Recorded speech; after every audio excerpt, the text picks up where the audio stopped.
এই বাবু তাড়াতাড়ি ঘুমা। আরে বাড়ির সবাই দেখে এখানে আছে। এই সবাই একটা একটা করে চকলেট নিয়ে না। রিমা করে আছে, রিমাকেও দিয়ে দে। এই না, ঠিক আছে রাজুর বাবা, আমার আবার চকলেট খাওয়া, আগে ছেলেকে ঘুম পাড়িয়ে নে।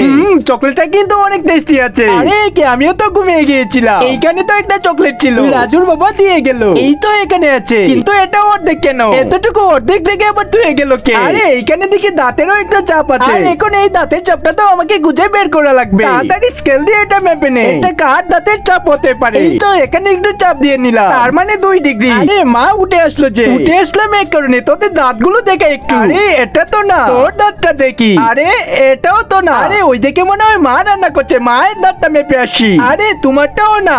এই বৃদ্ধ অসহায় বাবাটির জন্য কে বা লাইক সাবস্ক্রাইব করবে? আমি জানি দুষ্টু ছেলেরা কখনো লাইক সাবস্ক্রাইব করে না, কিন্তু ভালো ছেলেরা লাইক এবং সাবস্ক্রাইব দুটোই করে দিবে। এইখানে থেকে বিড়াল আছে, বিড়ালের দাঁতগুলো দেখি। আরে না, এটাও তো না। ওইদিকে দেখে, আরে না, ছেলে তো উঠেই না। আরে এটা কে খেতে পারে, কে খেতে পারে? আরে ওইদিকে তো শাশুড়ি জামা কাপড় নেড়ে নিচ্ছে। আর এইদিকে থেকে দাঁতও বের করলো, আর দাঁতের সাইজও একদম সেম, তার মানে শাশুড়ি মা খেয়েছে। এটা কোনো কথা?